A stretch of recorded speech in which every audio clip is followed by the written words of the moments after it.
ایک ریاست پر ایک سلطان کی حکومت تھی۔ وہ سلطان بہت نیک دل، عقلمند اور بہادر انسان تھا، لیکن بدقسمتی سے اس کی جتنی بھی کابینہ تھی بشمول وزیر، مشیر اور باقی دیگر درباری تھے، وہ سب کے سب کاہل اور نکمے، اور ان میں کچھ غدار بھی تھے۔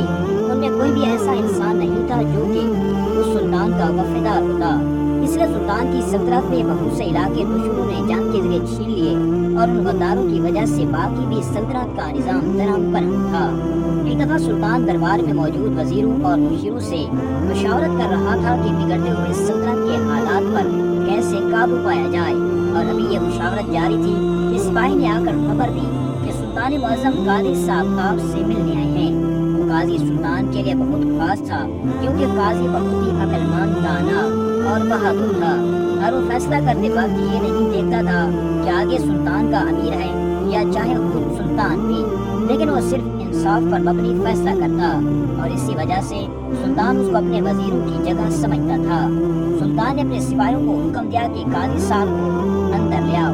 سلطان کے حکم پر قاضی صاحب اندر تشریف لے آئے۔ سلطان کے دائیں پیروں میں بیٹھ گئے۔ قاضی صاحب نے سب کو سلام کیا اور پھر سلطان کی خدمت میں عرض کرنے لگا، سلطان معظم، مجھے بڑے ہی دکھ کے ساتھ یہ کہنا پڑ رہا ہے کہ پچھلے کئی مہینوں سے ہماری ریاست میں چوریاں اور ڈکیتیاں بڑھتی جا رہی ہیں۔ ہر جگہ لوٹ مار ہے، ایسا لگتا ہے کہ ان کو سلطان کا بالکل خوف نہیں۔ یہ سن کر سلطان معظم فرمانے لگے کہ میں اسی موضوع پر اپنے وزیروں اور مشیروں سے مشاورت کر رہا تھا کہ آخر ان بڑھتے ہوئے مسائل پر کیسے قابو پایا جائے۔ قاضی صاحب نے چھپے ڈھکے الفاظ میں کہا، سلطان معظم، سلطنت اس وقت گرتی ہے جب اس کی بنیادیں اندر سے ہلائی جائیں۔ یہ سن کر سلطان سمجھ گیا کہ قاضی صاحب کیا کہنا چاہتا ہے۔ سلطان نے مشاورت برخاست کر دی اور قاضی صاحب کو حکم دیا کہ میرے کمرے میں ملو۔ سلطان معظم اور قاضی صاحب کے درمیان گفتگو ہوتی رہی، اور قاضی صاحب نے سلطان کو بتایا کہ حضور والا بغاوت آپ کے اپنے ہی گھر سے شروع ہو گئی ہے، اس لیے آپ کی سلطنت دن بدن کمزور ہو رہی ہے، اور مجھے خدشہ ہے کہ آنے والے وقت میں سلطنت کی عمارت گر جائے گی۔ یہ سن کر سلطان نے کہا کہ تم اپنی بات تفصیل سے بتاؤ۔ تو قاضی صاحب نے کہا، سلطان کو صاف صاف بتا دیا کہ بغاوت آپ کے اپنے وزیر اور قریبی مشیر کر رہے ہیں، اور غدار بھی چھپے ہوئے ہیں۔ اور اس کے بعد قاضی صاحب نے سلطان معظم کو یہ بھی بتایا کہ آپ ان کو کس طرح بے نقاب کر سکتے ہیں۔ سلطان اور قاضی صاحب کے درمیان ابھی یہی باتیں ہو رہی تھی کہ ایک سپاہی نے آ کر خبر دی کہ حضور والا ایک سوداگر باہر کھڑا ہے جو قاضی صاحب سے ملنے کی خواہش کر رہا ہے۔ ہم نے اسے بہت سمجھایا کہ قاضی صاحب سلطان کے ساتھ اہم مشاورت کر رہے ہیں، لیکن وہ ماننے سے انکار کر رہا ہے، اور اس نے بہت شور مچا دیا، جس کی وجہ سے ادھر ادھر کے لوگ اکٹھا ہونا شروع ہو گئے۔ یہ سن کر سلطان نے حکم دیا کہ اس سوداگر کو میرے کمرے میں لے آؤ۔ قاضی صاحب نے کہا، سلطان معظم، سلطان کی حفاظت سب سے اہم ہوتی ہے، آپ اسے کمرے میں نہ بلائیں۔ لیکن سلطان نے کہا، جب تک میری زندگی لکھی ہے اس وقت تک مجھے کچھ نہیں ہوتا، تو سوداگر کو اندر آنے دیجیے۔ سلطان کے حکم پر سوداگر کو قاضی صاحب اور سلطان کے سامنے حاضر کیا گیا۔ قاضی صاحب نے اس سے پوچھا، بتاؤ ایسی کیا وجہ تھی کہ میری عدالت کی بجائے تم یہاں پہنچ گئے؟ تو سوداگر نے کہا، قاضی صاحب، میں آپ کی عدالت میں گیا تھا، لیکن آپ وہاں موجود نہیں تھے، اور مجھے آپ کے محافظوں نے بتایا کہ آپ تقریباً 15 دن کے بعد واپس لوٹیں گے، اور میں اس وقت تک انتظار نہیں کر سکتا، اس لیے میں آپ کے پاس ہی آ گیا۔ یہ سن کر قاضی صاحب نے کہا، بتاؤ تمہارا مسئلہ کیا ہے؟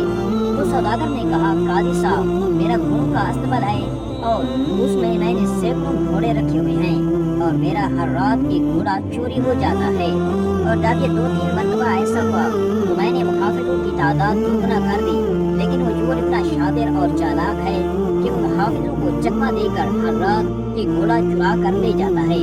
لیکن جو یہ سب پریشانی کی بات میرے لیے یہ ہے کہ استبل میں مجھے 10 گھوڑے بہت زیادہ عزیز تھے، اور وہ چور اتنا شاطر ہے کہ وہ میرے ان 10 گھوڑوں میں سے ہی ہر رات ایک گھوڑا چرا کر لے جاتا ہے۔ لیکن حیرانی کی بات یہ ہے کہ ان 10 میں سے باقی جو گھوڑے موجود ہیں ان سے زیادہ قیمتی ہیں، لیکن وہ چور ان گھوڑوں میں سے کوئی بھی گھوڑا نہیں چراتا، بلکہ ہر رات ان 10 گھوڑوں میں سے جو میرے سب سے زیادہ پسندیدہ گھوڑے ہیں ان میں ایک گھوڑا چرا کر بھاگ جاتا ہے، اور کسی کو کان خبر بھی نہیں ملتی۔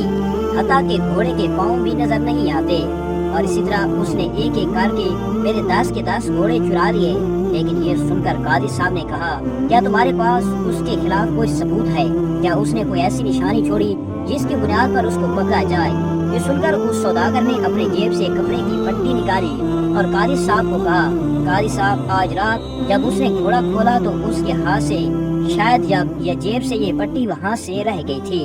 سپاہی نے پوچھنے پر بتایا کہ ان میں سے یہ کسی کی نہیں تو یقیناً یہ اسی چور کی ہوگی جو شاید چوری کرتے وقت اس سے گر گئی ہوگی۔ یہ سن کر سلطان نے کہا، اے بے وقوف سوداگر، قاضی صاحب اس ایک پٹی سے اتنے بڑے چور کو کیسے پکڑے گا؟ تمہیں کوئی اور بڑا ٹھوس ثبوت لے کر آنا ہوگا۔ یہ سن کر قاضی صاحب ہنسنے لگا اور فرمایا، سلطان معظم، یہی ایک ثبوت میرے لیے کافی ہے اور یہی ایک کپڑے کی پٹی مجھے اس چور تک پہنچائے گی۔ قاضی صاحب نے اس سے پوچھا، تمہارا استبل کہاں ہے؟ تو اس نے کہا، قاضی صاحب فلاں جگہ پر فلاں قبیلہ آباد ہے اور اس قبیلے سے 2-3 میل کے فاصلے پر میرا استبل ہے۔ قاضی صاحب نے کہا، مجھے شک نہیں بلکہ پورا یقین ہے کہ چور اسی قبیلے سے آتا ہے اور ہر رات گھوڑا چرا کر بھاگ جاتا ہے، کیونکہ کسی دور کے چور کو نہیں پتا کہ ان گھوڑوں میں 10 گھوڑے آپ کے پسندیدہ ہیں۔ مجھے تو ایسا لگتا ہے کہ وہ چور تیرا قریبی ہے۔ اس کے بعد قاضی صاحب نے سوداگر کو کہا کہ 2 دن کے بعد تم میری عدالت میں حاضر ہونا، میں اسی جگہ ہی تمہارے مقدمے کو حل کروں گا۔ یہ سن کر وہ سوداگر وہاں سے چلا گیا۔ سلطان نے قاضی صاحب کو کہا، میری خواہش ہے کہ میں آپ کے ساتھ آپ کے قبیلے جانا چاہتا ہوں۔ یہ سن کر قاضی صاحب نے کہا، یہ تو میرے لیے بحث شرف ہوگا۔ اس کے بعد سلطان کا قافلہ اور قاضی صاحب واپس قاضی کے قبیلے کی طرف روانہ ہو گئے۔ 2 دن کے بعد سوداگر قاضی صاحب کی عدالت میں پیش ہوا۔ اب قاضی کی جگہ سلطان بیٹھا تھا اور سلطان کی دائیں جانب قاضی صاحب بیٹھے ہوئے تھے۔ سوداگر نے اپنی بات دہرائی اور کہا، قاضی صاحب اب آپ ہی مجھے انصاف دلائیں۔ قاضی صاحب نے کہا کہ جو تیرے استبل کے قریب قبیلہ ہے اس قبیلے کے سب مردوں کو ایک جگہ اکٹھا کرو، اور سلطان معظم وہاں تشریف لے کر آ رہے ہیں اور اسی جگہ ہی تمہارے چور کو پکڑیں گے، لیکن اس بات کی کسی کو خبر نہ ہونے دینا۔ میں تمہارے ساتھ سلطان کا ایک قاصد بھیجتا ہوں، وہ قاصد یہ جا کر پیغام دے گا کہ سب لوگ ایک جگہ اکٹھے ہو جائیں۔ قاضی صاحب نے سوداگر کے ساتھ سلطان کا قاصد بھیج دیا اور سلطان کے حکم پر تمام قبیلے والے ایک جگہ اکٹھے ہو گئے جن میں صرف مرد تھے۔ اب قاضی صاحب اور سلطان وہاں تشریف لے گئے۔ قاضی صاحب نے اس نوجوان کو کہا کہ ان تمام آدمیوں کو ایک قطار میں کھڑا کر دو۔ تمام قبیلے والے کو ایک قطار میں کھڑا کر دیا گیا۔ اب قاضی صاحب نے ان سب کو کہا کہ ان کی کہنیوں تک کپڑا ہٹاتے جاؤ اور دیکھتے جاؤ، اور وہ سوداگر ان تمام قبیلے والوں کی کہنیوں سے کپڑا ہٹاتا گیا اور آگے چلتا گیا، اور قاضی صاحب ہر ایک کو بڑے غور سے دیکھتا رہا۔ ابھی چاند ہی لمحے گزرے تھے کہ قاضی صاحب نے کہا، سوداگر تمہیں مبارک ہو، تیرا چور پکڑا گیا۔ یہ سن کر سوداگر بڑا حیران ہوا کہ قاضی صاحب آپ کو کیسے پتا کہ یہ میرا چور ہے؟ قاضی صاحب نے کہا، جب تم نے اس کی کوہنی سے کپڑا ہٹایا تو میں نے دیکھا کہ اس کی کوہنی کے قریب ایک جگہ ایسا نشان نظر آیا جیسے وہاں پر کئی دنوں تک کوئی پٹی باندھی گئی ہو، اور یہ پٹی اس وقت باندھی جاتی ہے جب بازو سے کوئی زوردار چیز کھینچی جائے، اور اس ڈر سے نجات پانے کے لیے وہی پٹی باندھی جاتی ہے۔ اور ویسا ہی یہ آدمی گھوڑے کو کھینچنے کے لیے زور لگاتا اور اس کے بازو میں درد ہوتا تھا، اس لیے اس نے وہاں پر پٹی باندھ دی، لیکن اس کی بدقسمتی سے اس رات وہ پٹی وہاں کھل کر گر گئی۔ پہلے تو آدمی بالکل انکار کرنے لگا، لیکن جب سلطان کے سپاہیوں نے اسے 2-4 تھپڑ لگائے تو اس نے سب کچھ اگل دیا۔ اب قاضی صاحب نے اس سے پوچھا کہ تم باقی قیمتی گھوڑے بھی چوری کر سکتے تھے، لیکن صرف وہ 10 گھوڑے ہی تم کیوں چرا کر لے گئے جو سوداگر کے سب سے زیادہ پسندیدہ گھوڑے تھے، حتیٰ کہ وہ باقی اس سے زیادہ قیمتی نہیں تھے؟ تو اس نوجوان نے کہا، قاضی صاحب، یہ سوداگر ایک عام سوداگر تھا، لیکن اس کا وقت بدلتا گیا اور یہ دن بدن ترقی کرتا گیا اور اس نے اتنا بڑا استبل بنا لیا، لیکن اس نے کبھی اپنے قبیلے میں کسی غریب کی مدد نہیں کی۔ قبیلے کے کئی خیمے میں غریب لوگ کئی دن تک بھوکے سو جاتے ہیں، لیکن اس نے کبھی کسی کے کو ایک نوالے کے بارے میں بھی نہیں پوچھا۔ میں اس کے پاس مدد طلب کرنے کے لیے آیا تھا، لیکن اس نے میری ایک نہ سنی۔ جب میں نے دیکھا کہ اتنا سخت دل ہو گیا ہے تو میں نے ٹھان لیا کہ میں ایسا آہستہ اس کے تمام گھوڑے چرا کر لے جاؤں گا، لیکن میں اس شروعات اس کے اس سب سے پسندیدہ گھوڑوں سے کروں گا، تاکہ اسے بھی پتہ چلے کہ جب کسی سے پیاری چیز چھین لی جائے تو کتنا دکھ ہوتا ہے۔ یہ سن کر قاضی صاحب نے کہا، تمہارا دل صاف تھا لیکن تمہارا طریقہ کار غلط تھا۔ آپ بتاؤ وہ گھوڑے کہاں ہیں؟ اس نے کہا قاضی صاحب میں نے وہ گھوڑے فلاں تاجر کو بیچ دیے اور ان سے راشن خرید کر میں نے تمام قبیلوں کے لوگوں میں بانٹ دیا۔ یہ سن کر سلطان نے کہا ان سب گھوڑوں کی قیمت میں ادا کروں گا، اور اس نوجوان کو قاضی صاحب نے سلطان کے حکم پر اس لیے رہا کر دیا کیونکہ اس کا مقصد غلط نہیں تھا۔ لیکن آئندہ سلطان نے اسے تاکید کی کہ چاہے تمہارا دل صاف ہو یا برا، لیکن غلط کام ہمیشہ غلط ہوتا ہے، اس لیے دوبارہ چوری کرنے کی کوشش نہ کرنا۔ اور پھر سلطان نے سوداگر کو کہا کہ یہ جو رزق ہوتا ہے یہ اللہ تعالیٰ کی دی ہوئی امانت ہوتی ہے، اگر تم اس پر سانپ بن کر بیٹھو گے تو آخرت میں اللہ کے سامنے کیا جواب دو گے؟ اور اس سوداگر کو ہدایت دی کہ تم غریبوں کی مدد کیا کرو۔